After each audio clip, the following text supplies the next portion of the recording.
Bonjour et bienvenue dans ce nouvel épisode d'À nos rêves, le podcast des gens qui ont réalisé leurs rêves et qui nous racontent comment et pourquoi ils l'ont fait. Je suis Julie Simoniti, coach en réalisation de rêves. Et cet été, je me suis lancé le défi de réaliser moi aussi un de mes rêves, celui de faire un road trip autour de la France pour aller enregistrer des podcasts avec les personnes que j'avais rencontrées sur les réseaux sociaux dans ma démarche. Je suis partie sans voiture et sans argent pendant 2 semaines. Et j'ai eu la chance de rencontrer 14 personnes inspirantes sur mon chemin, dont je vais partager avec vous les témoignages. Épisode 14, Virginie, près de Laval.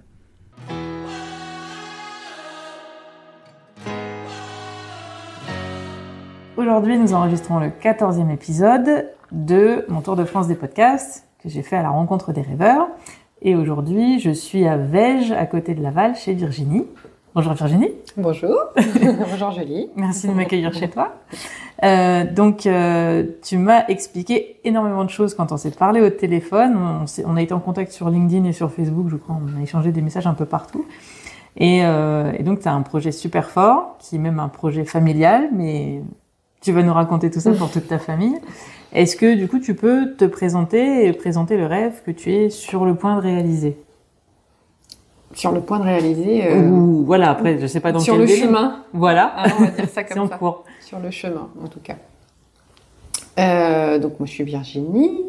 J'habite donc en Mayenne, dans le département rural de la Mayenne, où, en effet, il fait bon vivre et où le temps s'écoule gentiment et où on prend le temps de vivre. Et ça fait aussi écho... et chemin. Donc on est arrivé ici il y a 20 ans, et donc de pas très loin, hein. On était juste dans le département d'à côté.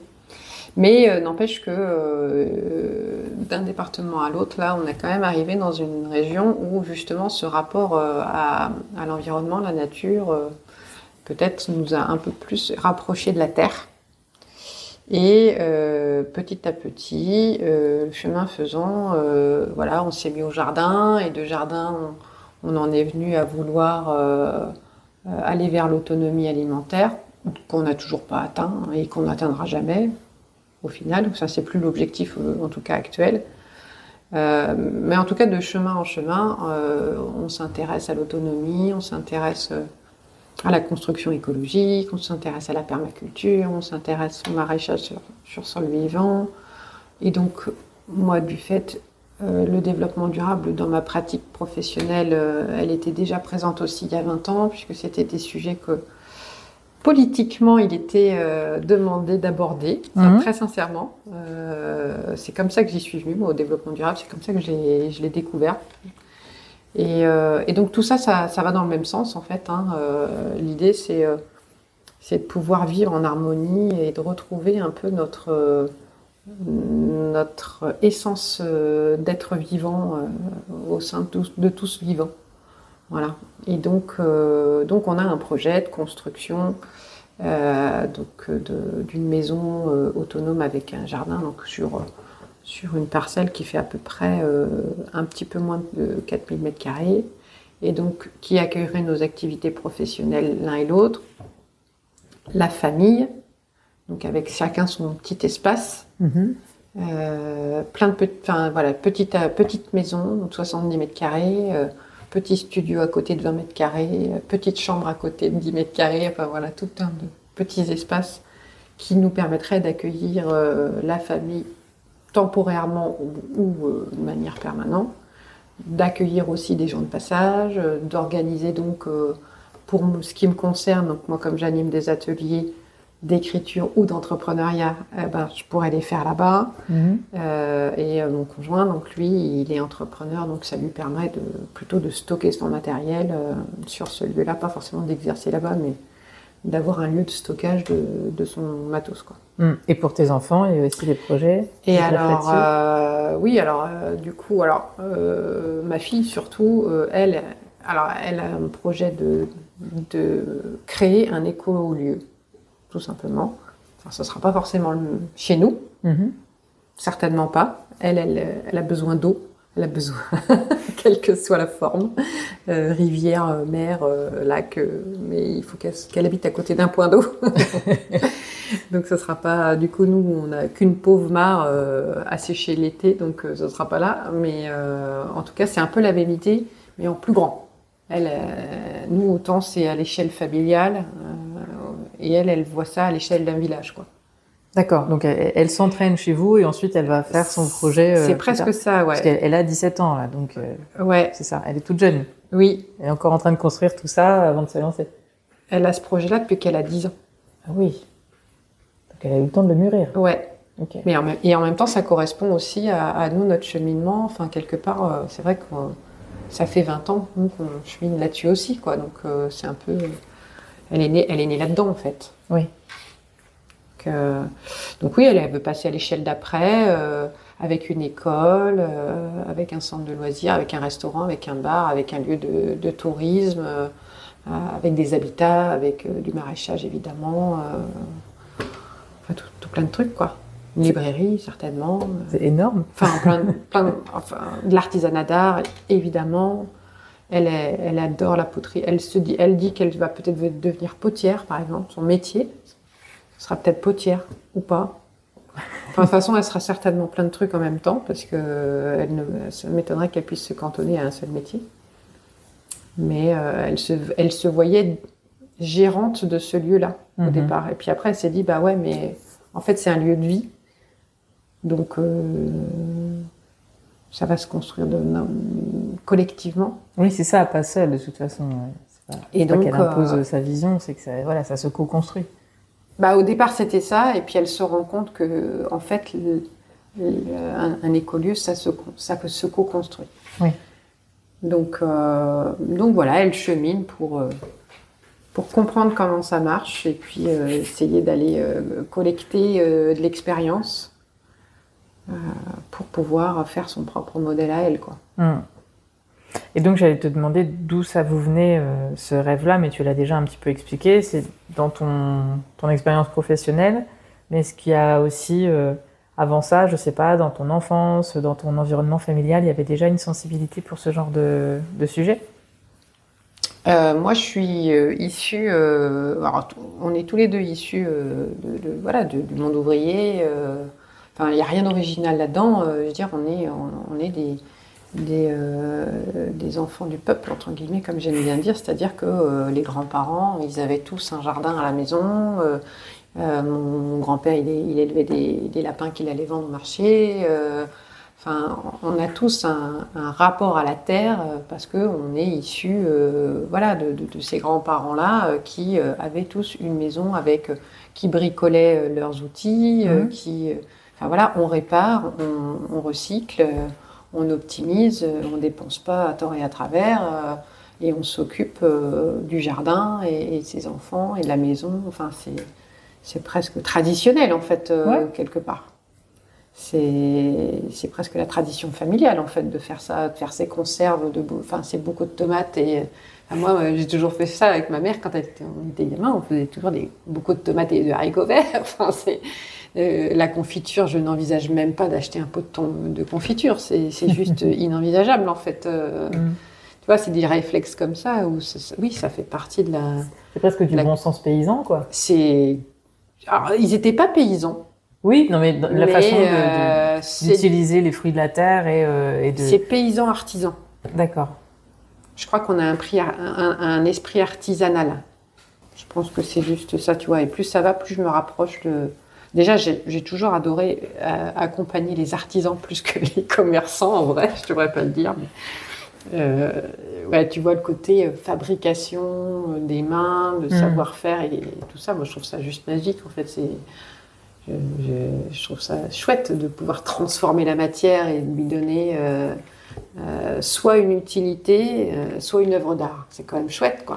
Tiens, alors quand t'as les deux en même temps, c'est top, quoi. Mais donc ça, le côté, c'est l'esprit, le paysan artisan, quoi. Ouais. Au début de ta carrière, tu étais partie donc sur l'accompagnement à la création d'entreprise. Oui. Et qu'est-ce qui a été le déclic qui t'a fait te dire, bon, maintenant je monte mon projet en accord avec toutes ces valeurs-là que je porte et je pars sur autre chose, en fait? Ouais.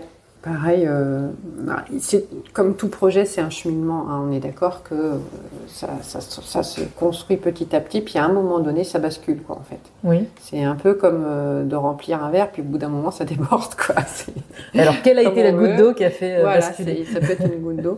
Je pense que c'est le Covid. Hein. Enfin, je pense que alors, c'est pas le Covid, c'est le confinement. C'est ce qui nous est arrivé, c'est ce qui nous a été imposé comme gestion de la situation. Je ne mets pas ça sur le dos de la maladie. Pour moi, c'est l'enfermement, c'est donc cette obligation de se recentrer sur sa famille. Hein, tu vois, on était tous les 4 ici et on a vécu très bien. C'était juste super bien, en fait. Nous, ça nous allait très très bien. Dehors, c'était le silence, tu n'avais plus une voiture qui passait, tu avais les animaux, les oiseaux qui gazouillaient. Bon, la seule chose, c'est qu'on ne pouvait pas aller boire l'apéro avec les copains, quoi. Et encore, je dois avouer qu'on l'a quand même fait. Pas le dire. Bon, c'est trop tard, ils vont pas venir le chercher. Hein. Et bon, on l'a pas fait beaucoup, mais il nous manquait juste ça, en fait. Mais sinon, tout le reste, de rester à la maison en famille, faire l'école à la maison, les enfants, c'est ça aussi l'histoire de je veux monter mon école. Hein. C'est que, en fait, quand on a fait l'école à la maison, c'est quand même vachement mieux qu'à l'école, quoi. C'est pas le même rythme, c'est pas le même rythme, c'est moins stressant. C'est moins stressant, j'apprends, puis nous, au bout d'un moment, on a lâché, en fait, aussi, hein, les contraintes et les obligations d'école. C'était juste insoutenable, en fait. Puis en plus, il fallait faire un autre boulot à côté, quoi. Donc, à un moment donné, si tu veux, ils sont bien gentils, mais... Et puis nous, on avait déjà évolué sur les méthodes éducatives, en fait. Hein. À la maison, déjà... on n'est pas dans la rigueur, on n'est pas dans la contrainte. Donc, c'était pas du tout raccord avec la manière d'éduquer nos enfants. Donc, justement, quelle est ton approche? Du coup, on a lâché et moi, je leur ai dit, je vous demande juste de lire obligatoirement tous les jours. Vous lisez ce que vous voulez, mais au moins pendant 1 heure, vous lisez. Je leur avais fourni les grands classiques. Pour certains, ils choisissaient leurs classiques en fonction de leur personnalité. Je leur ai donné, pour moi, les bouquins qui... Alors déjà, ils l'ont pas lu, elle l'a pas lu à cette époque-là, mais 1984. Ah là là. Si vous voulez comprendre la situation, il faut lire son bouquin. Mais c'est hallucinant que ce bouquin, il date des années 50 et il est toujours aussi pertinent et on est en plein dedans. Ma fille vient de le finir, tu vois, elle l'a pas lu au moment du confinement, mais tu vois, comme quoi c'est resté quand même dans le truc. Ils avaient quel âge tes enfants à l'époque du confinement? Ils étaient en 5e et 4e. Milieu collège, quoi. D'accord, donc 13, 14 ou 12, 13? Ouais, 12, 13, ouais. Donc, fallait qu'ils lisent Baudelaire, fallait qu'ils lisent Edgar Poe, donc, c'est juste lire, et puis ensuite, ouvrir les bouquins qu'ils avaient envie d'apprendre, les choses qu'ils avaient envie d'apprendre, en fait. Donc, mon fiston, lui, c'est les maths. Donc, je lui disais, écoute, ouvre ton bouquin de maths, et puis fais des maths. Si t'as envie de faire des maths, fais des maths, en fait. Si le français, ça te gonfle, on verra ça plus tard. De toute façon, tu lis. Donc, oui. Pourvu que tu lises, après, en français, le reste, ça viendra. L'essentiel, c'est lire, quoi. Après, le reste, pour moi, ça se cantonne à ça, en fait. Lire, écrire, comme on veut ce qu'on veut, et ça vient tout seul. Et puis après, le reste, c'est d'apprendre ce qu'on a envie d'apprendre. Voilà. Donc, Et tu parlais tout à l'heure du fait que tu aimais bien accompagner les artisans quand tu étais dans l'accompagnement à la création d'entreprise. Pourquoi c'est si important pour toi de lire et pas en premier, je veux dire, et pas de fabriquer les choses avec ses mains ou de créer, d'avoir une activité? Si, c'est aussi important. On a sorti la terre, on a sorti les crayons pour dessiner. Donc ils faisaient ça, c'est la lecture et la créativité. Mais ça, j'ai pas besoin de leur demander, en fait, parce que... puis oui, on fait atelier d'écriture, théâtre, modelage... cuisine. Ça, c'est le quotidien, ça. Voilà, mais déjà, oui, c'est parce que ça fait partie aussi de votre vie quotidienne. C'est pas forcément le cas.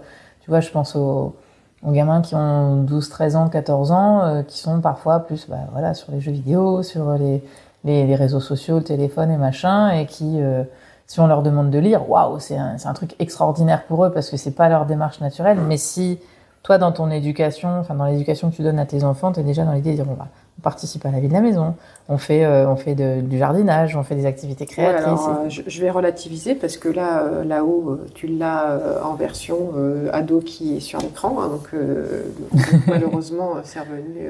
Mais après, ça dépend de la proportion, quoi. Dans cette période, ouais, non, mais ce qui est difficile à comprendre, enfin, puis je me l'explique toujours pas d'ailleurs.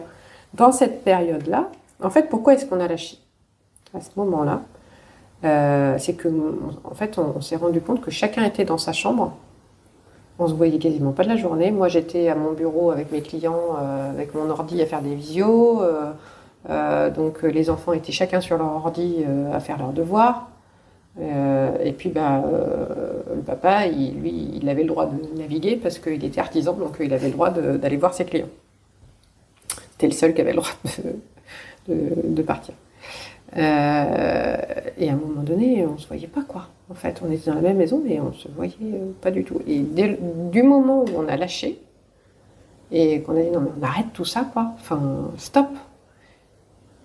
Sans rien que je demande, les enfants sont sortis de la chambre et on a fait des choses ensemble, et sans que je demande pas rien, en fait. Et c'est là que je me suis dit, ah ouais, ok. Ah oui, c'est assez curieux, en fait, ce qui se passe. Et que, voilà. Si on enlève les obligations, on va dire, administratives de l'école, enfin, les obligations réglementaires, il y avait ce besoin d'être ensemble et de faire des choses ensemble. C'est ce qui s'est passé. Ouais. Du coup, comme il n'y avait plus d'obligations, l'espace était autorisé, ils sont sortis d'eux-mêmes. Sans que je demande rien, quasiment. Ça en dit long, hein, sur le système éducatif, ça veut dire que ça isole. Ah bah là, clairement. même en classe, c'est ça. C'est à se demander. Moi, j'y suis pas dans la classe, je peux pas dire, mais oui, ça pose question. Mais de toute façon, alors là, Camille, aujourd'hui, elle est dans une école alternative qui a une pédagogie plutôt horizontale que verticale. C'est-à-dire que les profs se mettent au même niveau que les élèves, entre guillemets, même si on reste dans un programme classique et qu'il y a des cours traditionnels quand même. Mais en tout cas, dans l'approche qu'ils ont, dans le rapport, ils se tutoient, enfin c'est un truc bête, hein, mais ils se tutoient tous, ils s'appellent par leur prénom, et il y a cet esprit d'entraide et de solidarité entre élèves et entre profs et élèves. Mmh. Ils essayent de cultiver ça. Et en effet, ce cloisonnement n'a plus lieu. Oui, parce que ça responsabilise aussi. C'est pas, non, je suis l'élève qui est censé écouter le prof, donc si je fais pas mon truc, bon, le prof va m'engueuler, mais c'est pas grave, quoi. Enfin, il y a des élèves qui disent ça. Ouais. Alors que là, quand tu coopères, que tu participes... Ils se font pas engueuler. Bah ouais. Même, ils ont le droit, par exemple, ils ont... Il n'y a pas de retenue. Il n'y a pas... Tu sais, quand tu es en retard, tu vas pas au CPE. Il n'y a pas de CPE, déjà. Tu vois, le CPE, l'endroit là où tu viens faire signer, il n'y a pas de directeur, il n'y a pas de CPE. Donc, en fait, si tu es en retard, t'as raté du cours, soit t'as raté du cours, tu toques à la porte, le prof, il décide si tu rentres ou si tu rentres pas. Ça dépend si tu perturbes la classe ou pas, en fait. C'est lui qui choisit, hein. Après, la plupart du temps, puis l'élève se fait discret, et puis il se passe rien de spécifique, et puis en fait, il doit assumer après les conséquences de ses actes, en fait. Donc les profs n'ont même pas besoin de leur taper sur les doigts. Mais voilà, regarde ton comportement, ça t'amène à ça. Est-ce que ça te convient, est-ce que ça te convient pas? Voilà, c'est tout. Enfin, ils n'ont rien de plus à faire, en fait. Ils ont juste à dire, voilà, qu'est-ce que tu veux? Tu veux obtenir quoi? Tu es ici pour passer ton bac, normalement. Dans un lycée général, tu as choisi des options, personne t'a obligé de venir ici, parce que c'est une démarche volontaire. Oui. Donc personne ne l'oblige, en fait, normalement, si tout va bien. Et donc, si tu es là, c'est que tu as cet objectif-là. Donc si tu as cet objectif-là, qu'est-ce qu'il faut faire pour que tu l'obtiennes? C'est logique, quoi. Ils sont pas bêtes, ils sont capables de comprendre que c'est dans leur intérêt et après de leur laisser le choix de... Ou s'ils n'y arrivent pas, ils sont aussi accompagnés en disant « Ok, c'est pas... Oui, c'est de la pédagogie intelligente. C'est pas pour toi, ok, ça te parle pas, les cours te parlent pas, la méthode te parle pas, est-ce qu'on peut te trouver un endroit qui te correspond mieux? Tu vois, ils sont aussi dans la réorientation et l'aide à l'accompagnement pour choisir la meilleure voie en fonction du profil des jeunes, en fait. Ils forcent pas l'enfant à aller jusqu'au bac s'il se rend compte que ça le fait pas, quoi. Ne poursuivent en première et terminale que ceux qui choisissent de poursuivre en première et terminale. Donc à partir de ce moment-là, l'élève il est responsable de son parcours. Et donc la plupart, ça se passe bien, quoi. Ouais. Et si ça se passe pas bien, c'est pas grave. Enfin, ils seront toujours accompagnés pour rebondir vers autre chose. Ils sont pas culpabilisés parce qu'ils n'ont pas réussi. Ouais, c'est important le fait de mettre en avant le fait que un parcours général n'est pas fait, tout le monde n'est pas fait pour le parcours général, et que c'est pas un échec de se dire je rentre pas entre guillemets dans cette case-là et j'ai besoin d'autre chose. Ce qu'on entend beaucoup, moi, quand je faisais les interventions en collège notamment, le discours, alors tous les profs le disent pas, mais en gros l'idée c'est non, faut la voie royale, c'est la voie générale, avoir son bac et faire des études supérieures. En gros, on en est encore là. Et des fois, je voyais des gamins en 4e qui étaient hyper motivés, notamment un jeune qui dit moi je suis passionné de mécanique, je veux être mécano, j'ai rien à faire au collège. Je dis, ok. Tiens bon, parce qu'il reste encore la 3e à faire, et après tu pars sur la voie professionnelle. Mais en général, ça se passe bien quand ils ont cet objectif-là. Mais c'est déjà extraordinaire. Mais t'as plein du coup d'élèves qui, je pense, sont intéressés par, je sais pas, la voie professionnelle ou un métier artisanal qui requiert de quitter la voie générale et qui n'osent pas le faire parce que depuis le début on leur dit non mais la voie professionnelle c'est pour les nuls, n'y va pas. Ah non, c'est pour les gens qui sont intéressés par ces métiers-là. Et dans le discours, c'est. Et il y a un autre. Alors moi j'étais peut-être je t'en avais parlé, je sais plus, mais alors typiquement, pour le coup, Simon, en 4e, décrochage scolaire, perte de motivation, alors que voilà, il y a des capacités, mais il n'avait plus envie de rien. Bon, puis ça revient de temps en temps, parce que cette motivation-là, c'est pas simple de la maintenir sur le long terme en plus, tu vois, te dire, parce que ça c'est comme tu sais la mission dans une entreprise, on dit il faut une entreprise à mission. Quand l'entrepreneur, pour les accompagnements, la plupart d'entre nous, on demande aux entrepreneurs de savoir pourquoi ils font les choses et quel est le sens de leur entreprise. C'est quand même aujourd'hui très répandu quand même chez les accompagnants. Je pense, je sais pas, je les connais pas tous, mais on est quand même beaucoup à poser ces questions-là. Parce que justement, c'est ce qui fait qu'on alimente comme ça la locomotive à motivation. Le pourquoi. Pourquoi on fait les choses. Voilà, pourquoi on fait les choses. Donc c'est ça qui fait qu'on arrive à se remobiliser, parce que la perte de motivation, elle est intrinsèque à n'importe quoi, à n'importe quel projet, c'est normal, ça fait partie du process. Voilà. Puis il faut se rappeler du pourquoi on fait les choses pour pouvoir arriver à repartir. C'est normal. Donc le fiston, au 4e, pourquoi je vais au collège on sait rien, en fait. Tu ne sais pas. Quand tu sais pas vers quel métier, tu n'apprends pas pour apprendre. Il y a des gens qui aiment apprendre pour apprendre, donc tant mieux pour eux. Ils sont là, ils sont contents, ils apprennent. Donc c'est le cœur même de leur moteur d'apprendre, donc c'est cool. Mais il y en a plein d'autres, c'est pas le cas. Donc ils veulent savoir pourquoi apprendre. Et donc on a fait ce travail-là. Lui et moi, on a cherché ce qui pouvait le motiver à avancer, quoi, en fait. Et on a trouvé les études supérieures post-bac. Donc ce qui a fait que il a retrouvé de la motivation à finir son collège et à partir au lycée. Et après, en fait, peu importe que tu arrives sur le but ou pas, en fait. Tu vois, là, il est en train de me dire que peut-être, potentiellement, il va changer de voie. C'est pas la voie qu'il avait déterminée, peut-être en 4e. Ou peut-être qu'il va y revenir. Mais peu importe, en fait. C'est pas grave. C'est-à-dire que ça alimente le moteur. Puis après, tu partiras peut-être sur autre chose. C'est pas dramatique, en fait. Ouais. Mais la vie, c'est pas une ligne droite, de toute façon. Mais c'est la seule question que j'ai posée à Simon et que je lui ai posée à lui. Mais voilà, je te donne, allez, champ libre. Qu'est-ce que tu aimes faire? Tu passes tes journées à faire quoi?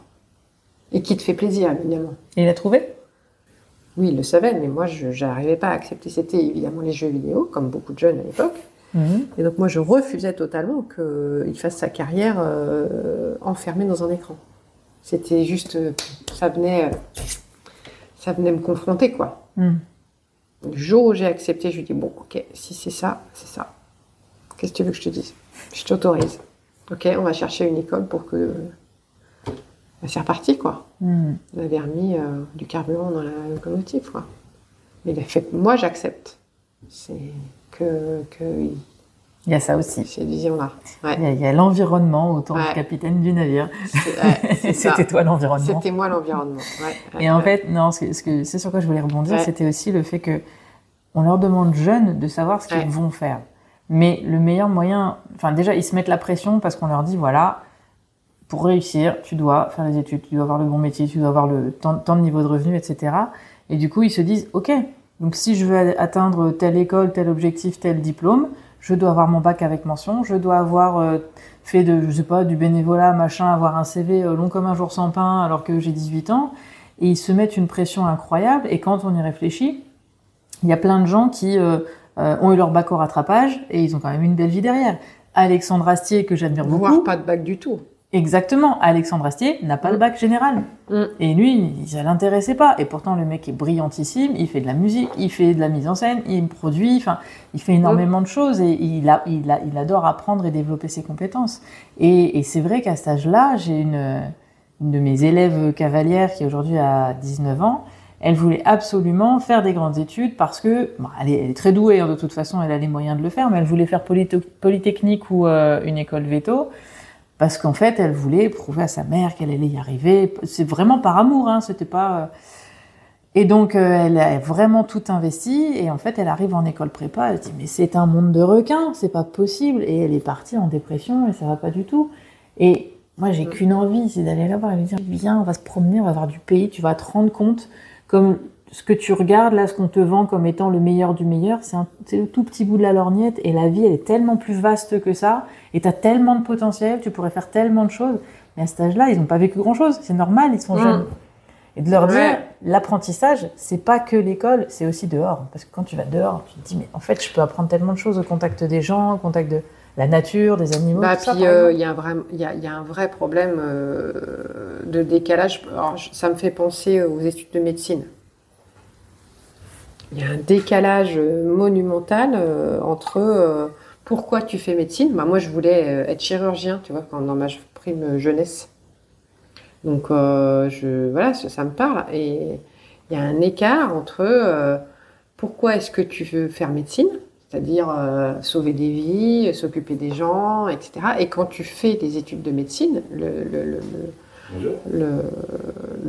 l'écart, il est complètement... c'est pas l'environnement est pas du tout. C'est pas dans le soin, quoi. Quand tu fais tes premières années de médecine, c'est violent. C'est la technique pure. C'est violent. C'est froid. C'est froid, c'est violent, c'est la jungle. Il y a un esprit de concurrence qui est complètement délirant, sans parler des bizutages qui existaient à l'époque.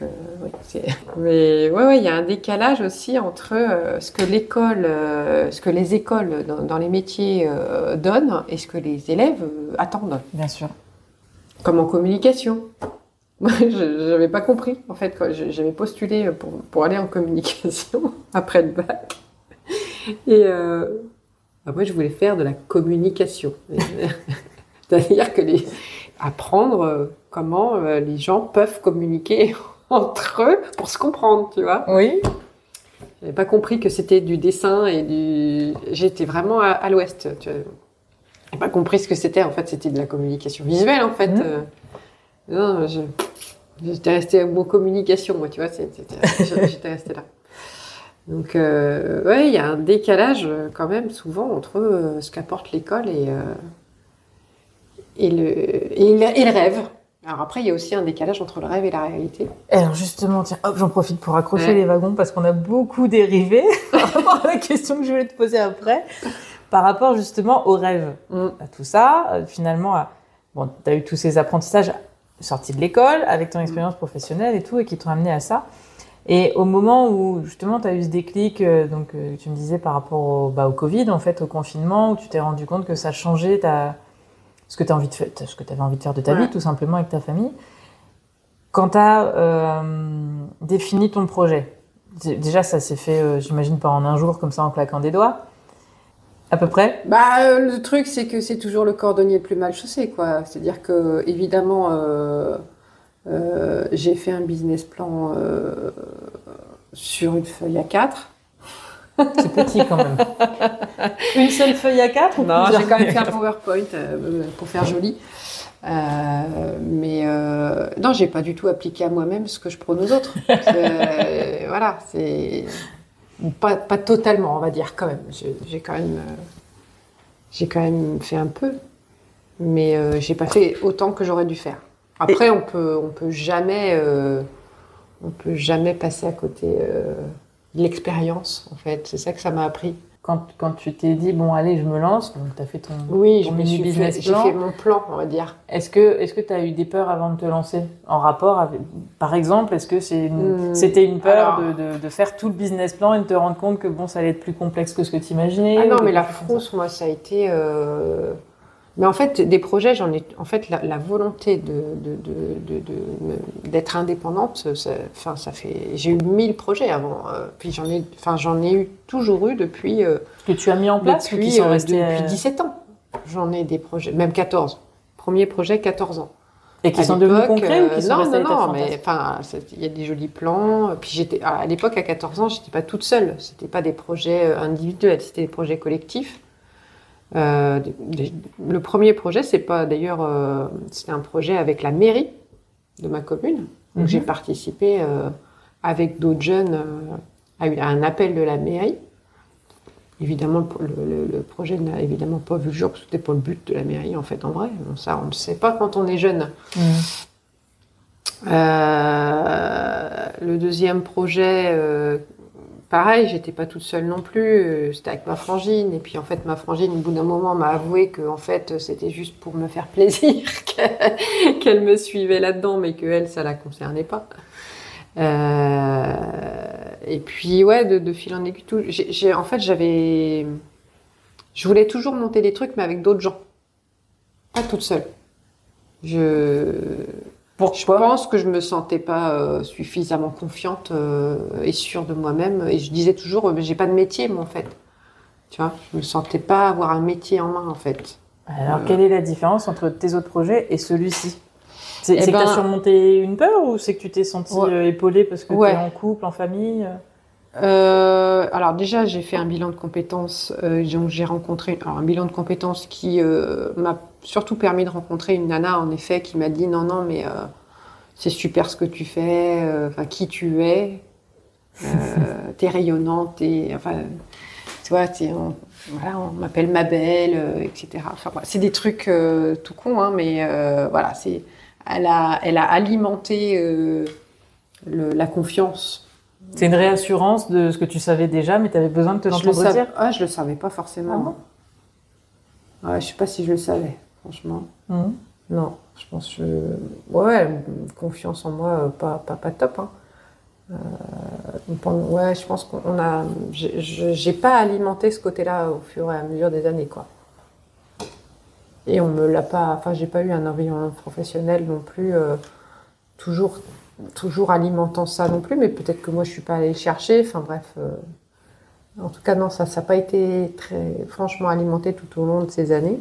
Et là, j'ai rencontré quelqu'un qui me balance tout un tas de compliments. C'est quoi cette histoire ? Et oui, et le soutien inébranlable de la famille. Ouais. Donc ça t'a permis de te sentir famille proche, plus confiante, plus forte, plus entourée. Et d'une amie. Ouais. Une amie et la famille proche. Et là, tu dis... et eux, ils disent, non, mais de toute façon, évidemment qu'on a confiance en toi, t'es la meilleure. Enfin bref. La meilleure, j'exagère, mais en tout cas, ouais, une confiance inébranlable. Et une acceptation de l'échec aussi, tu vois, en disant en mode, oui, écoute, essaye. Puis, de toute façon, ça traîne depuis tellement d'années qu'au bout d'un moment, vas-y, quoi. Puis on verra bien. Et justement, par rapport à ce que tu espérais de ton projet, là, donc il n'est pas encore terminé, mais il est au moins en cours. Est-ce que ça se passe jusqu'à présent comme tu l'espérais ? Pas du tout. Ok. Non, ça se passe pas du tout comme on voudrait. Alors, on a quelques succès quand même. On a notre permis de construire avec la maison dont moi j'ai fait la quasi-totalité. Enfin, les plans, en gros, l'architecte, elle a repris les plans que j'avais faits, mais c'est la même maison. Il y a des choses positives, certes, mais enfin, on est quand même bloqué par pas mal de choses. Il y a des blocages, des points de blocage qui sont quand même relativement importants, et notamment financiers. Le premier blocage, ça a été moi dans mon boulot. La première année où j'ai voulu exercer mon métier et continuer d'exercer mon métier, j'avais fait tout mon petit plan comme il fallait bien. En fait, ça n'a jamais pu se concrétiser parce qu'il y a eu un blocage de la Caisse des dépôts et consignations qui a suspendu la prestation. Donc, elle n'était plus éligible au financement CPF. Mm-hmm. Donc, du coup, suspension. J'attendais comme ça que ça se passe et que ça veuille bien se remettre en route. Et ça a mis pratiquement toute la première année d'exercice où ça a été quasiment suspendu. De mars à novembre, je crois, un truc comme ça. Où c'était... ça a été suspendu, puis après ça revenait, puis c'était resuspendu. Donc tu sais jamais si tu vas pouvoir bosser en fait. Donc là tu te dis ok, je peux pas exercer mon métier parce que moi dans ma tête il fallait que je passe par l'intermédiaire d'un groupe en fait pour pouvoir exercer mon job. Je me voyais pas à l'époque exercer mon métier en indep en fait. D'accord. Je dis je vais pas avoir la force. Et puis j'avais pas envie de l'aspect administratif en plus. J'avoue que c'est pas mon truc. Justement les petites cases et les petites justifications qui vont bien, ça me gonfle en fait. Donc j'avais un peu cette idée de déléguer cette partie-là en fait, si tu veux. Donc bon bref. Donc ça j'étais bloquée à ce niveau-là. Donc pendant tout un an, ça a un peu perturbé les choses. Et de l'autre côté, du côté projet de construction, on est bloqué par la maison qui ne se vend pas et la maison actuelle, qui est la source de financement du projet futur en fait. D'accord. Donc, tant que la machine elle se met pas en route comme ça, c'est des freins. Alors on essaye d'avancer quand même, tu vois, tu essayes de pallier, mais tu vas moins vite. Forcément. Ça c'est des trucs qu'on peut pas anticiper quoi. Non, mais j'aurais pas pu. Ah non, ça, voilà. Une réglementation qui te tombe dessus, qui tombe de nulle part, comme ça, pourquoi ça t'est tombé dessus, il n'y a aucune explication. Bon, en tout cas, je la connais pas. Mais ça m'étonnerait que ça soit dû à moi, si tu veux. C'est pas le fait que je me suis mis. C'est que à cause de toi. C'est pas. Voilà. Ils se sont dit, il y a Virginie qui est en train de faire un truc. Attends. Voilà, c'est ça. Mais c'est vrai que ça, c'est des choses. Faut faire avec et s'adapter. Et en fait, c'est le propre de l'entrepreneur de toute façon, quoi. S'adapter aux situations qu'on n'a pas choisies. Ouais, accepter. Moi, après. Ça me fait marrer aujourd'hui parce que quand tu me demandais s'il y avait eu des peurs, des choses comme ça. Et en fait, curieusement, une fois que ce cap-là il est passé, j'ai beaucoup moins la trouille qu'avant, alors que j'ai beaucoup moins de rentrée d'argent. Et je suis beaucoup moins dans la stabilité. Et curieusement, j'ai moins la trouille qu'avant. C'est bizarre.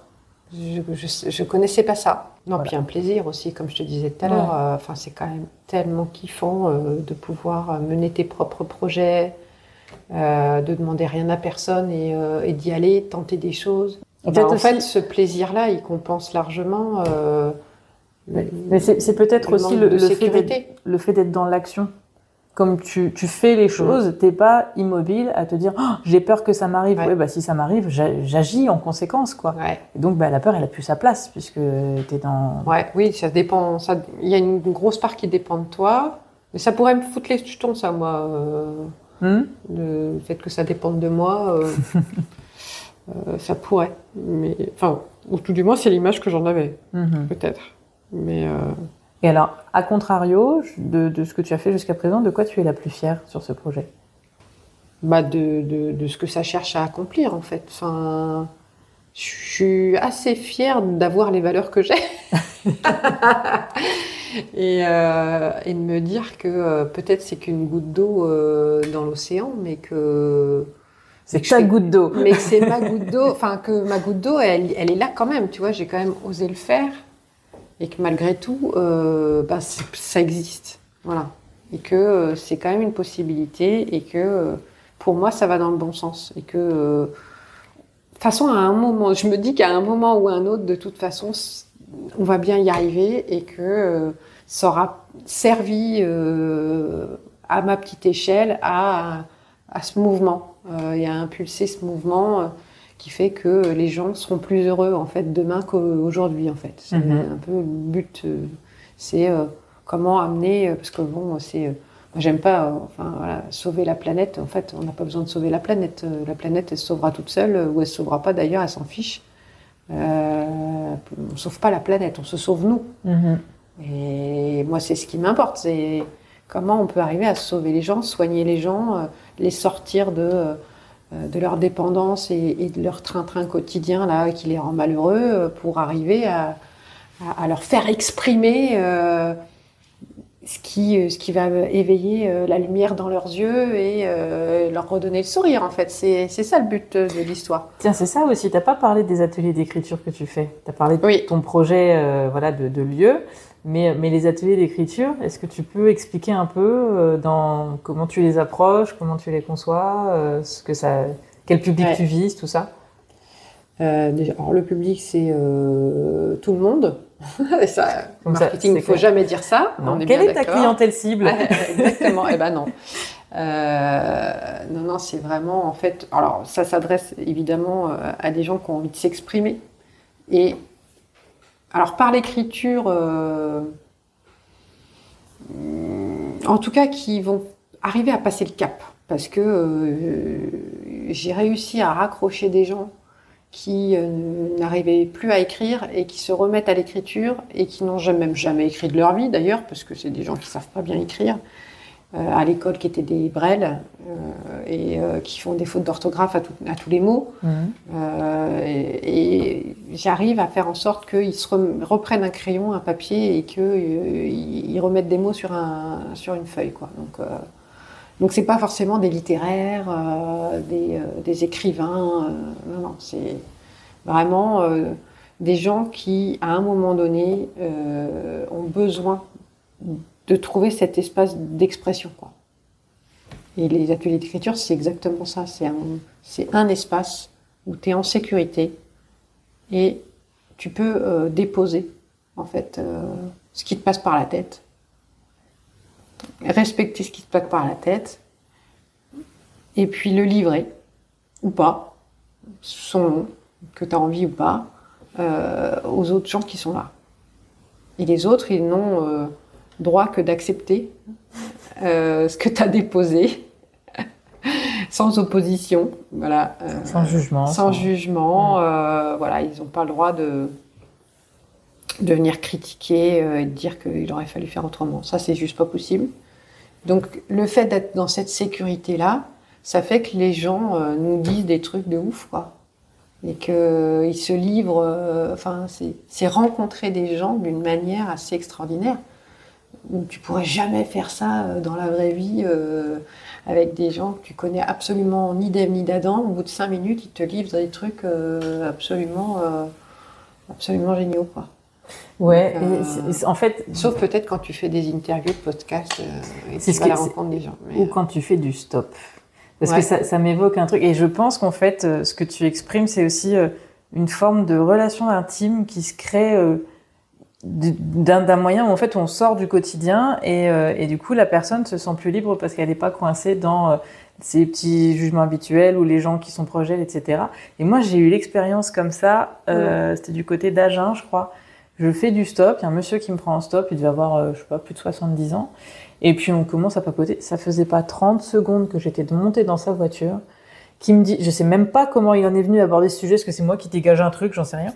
Et il me dit, oh mais de toute façon, moi cette vie, je suis là de passage, je viens d'ailleurs et je vais ailleurs, j'attends que ça se termine. Et c'est quand même une phrase qui est super forte, tu vois. Je sais pas si je serais capable de dire ça à un de mes amis si je le pensais. Et je me dis mince. Et voilà, j'ai juste dit, je fais un podcast, je vais rencontrer les gens partout en France et tout. Et bam, il me donne ce truc sur sa vie. Et c'est hyper profond, et c'est hyper intime. Ouais. Et c'est sortir du cadre habituel, ça permet des libertés. Et donc, par exemple, les ateliers d'écriture, j'imagine que ça fait la même chose. Je crois qu'en fait, je fais ça avec tout le monde. Et je pense que, mais même quand dans mon cabinet, dans mon bureau, quand je reçois les gens qui ont un projet, au bout de 5 minutes, ils me livrent leur vie très profondément la plupart du temps. Et il y a une confiance qui se crée très très facilement, mais parce qu'il y a un cadre. Parce que c'est cadré, parce qu'il y a une sécurité qui est posée par le cadre. Et il y a une confiance aussi, je pense que peut-être c'est le fait d'inspirer confiance et de respecter les gens en fait dans ce qu'ils sont. Et je pense que pour mettre des sous du beurre dans les épinards, là, je fais un autre taf à côté là, et les collègues ils me disent des trucs. Tu te dis, attends, mais tu dis ça à tout le monde. Alors, notamment, il y a une collègue qui m'a scotché.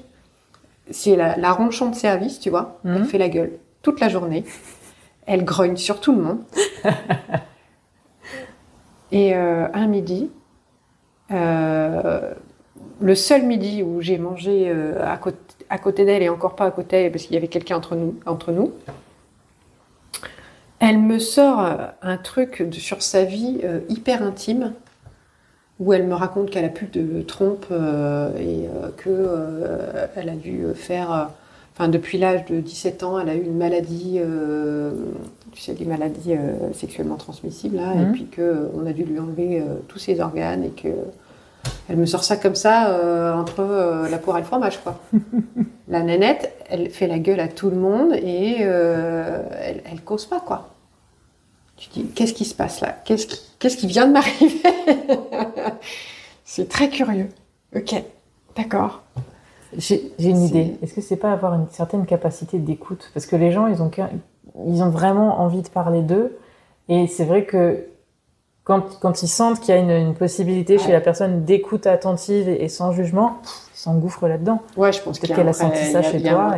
Mais en fait, de manière générale, je crois qu'on a tous besoin d'être écoutés, en fait, sans avoir de retour. Juste déposer, quoi. Là, tu parlais du bullet journal. Je pense que c'est ça aussi l'idée des journaux intimes. Tu vois, de déposer. Tu vois, c'est ça aussi l'écriture. Tu déposes. Tu livres. Tac.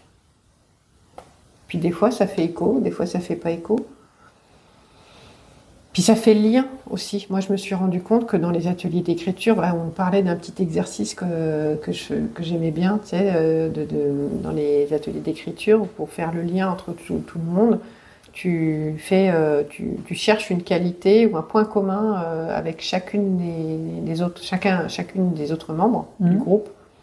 Puis après, je leur dis, en fait, tout ce que tu as trouvé de qualité chez les autres, en fait, tu peux te le prendre pour toi, parce que si tu le trouves chez l'autre, c'est que tu l'as chez toi. Tu ne peux pas... Il y a une espèce d'écho qui se fait, et si tu ne l'as pas, tu ne peux pas en faire l'écho, quelque part. C'est valable pour les... Et toi, tu me parlais, ça fait marrer avec les défauts. Oui. Et c'est vrai, exactement vrai.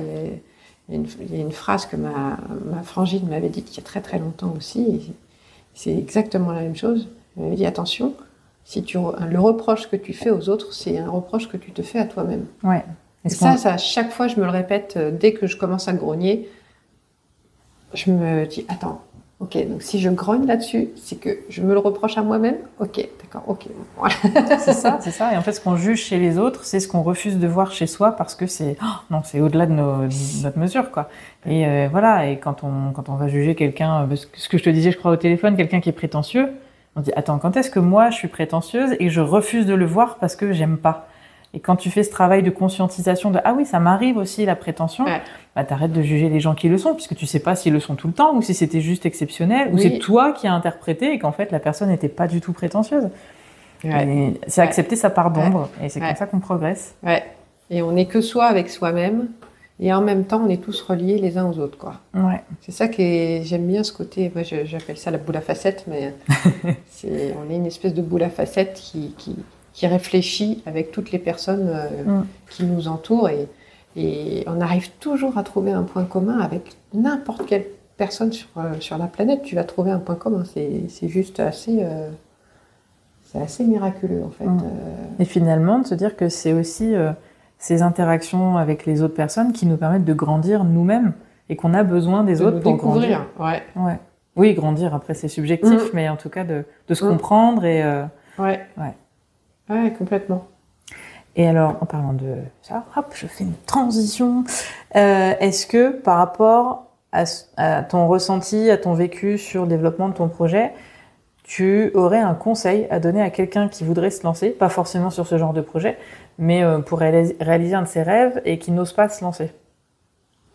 De faire un premier petit pas, microscopique même, ultra minime, mais le plus petit qu'il peut, s'il veut, juste histoire de voir ce que ça lui fait, comment... Voilà. Et puis d'être fier de l'avoir accompli, ce premier tout petit pas. Voilà. Même si c'est tout petit, arrête de te dire que c'est tout petit. Tu l'as fait déjà. Et donc, voilà. Et puis, comme je dis, la confiance, c'est un espèce de bocal qu'on alimente et dans lequel on met des expériences. Donc, tu fais des tout petits machins, des tout petits trucs, juste pour que tu sois content. Moi, quand j'étais gamine, je voulais écrire un bouquin. Et puis, un bouquin, c'est gros un bouquin, quoi. Ouais, c'est l'Everest. Ça fait peur. Ouais, ça fait super peur. Et puis un jour, je l'ai commencé. Puis après, je me suis dit, je mettrai un point, je veux mettre le point fin à ce bouquin. Par contre, quelle que soit sa taille, le bouquin, tu vois, quelle que soit sa qualité aussi, qu'il soit lu ou pas lu, peut-être qu'il y aura 3 personnes qui vont lire. Peut-être qu'il va faire 20 pages. Je m'en fous, j'aurais écrit un bouquin. Voilà. Et ça, ce sera coché. Voilà.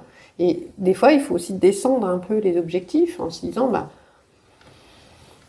si c'est juste un tout petit machin, au moins tu seras fier de ça, et puis ça te donnera l'impulsion peut-être pour faire une seconde étape, une seconde action, et puis d'action en action, tu iras gentiment mais sûrement. Et ça prendra peut-être 20 ans, 30 ans, ou peut-être 6 mois. Il y en a qui sont plus ou moins rapides que d'autres. Il y a aussi des objectifs qui sont plus ou moins conséquents.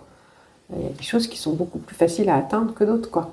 C'est vrai. Donc les petits objectifs, vas-y, fais-les, quoi. Si c'est fastoche, si c'est accessible, vas-y. Puis ça nourrit la confiance. Qu'est-ce qui t'en empêche, quoi. Ouais. Qu'est-ce que tu as à perdre? Qu'est-ce que tu as à perdre si tu le fais pas? C'est con quand même. Alors que tu pouvais le faire. C'est dit. C'est dommage, quoi. C'est ça, c'est qu'est-ce que tu vas perdre. En tout cas, tu te laisses pas la chance. Si tu fais pas le premier pas, souvent, tu fais pas le deuxième. C'est vrai. Forcément. Voilà. Parce qu'il est trop loin, il est trop grand, il est trop inaccessible, alors que le premier, il est accessible. Ouais. Et puis, pour faire un 2, il faut un 1 avant, souvent. On peut monter les marches 2 par 2, 2 par 4 2, 4, mais ça demande plus d'efforts, quoi, du coup. Et donc, plus de risques. La boucle est bouclée. Et donc, plus de responsabilités à assumer si jamais on se plante. Et voilà. Incroyable. T'as vu ça? Oh là là là là. Cette circularité. 1 heure après, on revient au point de départ.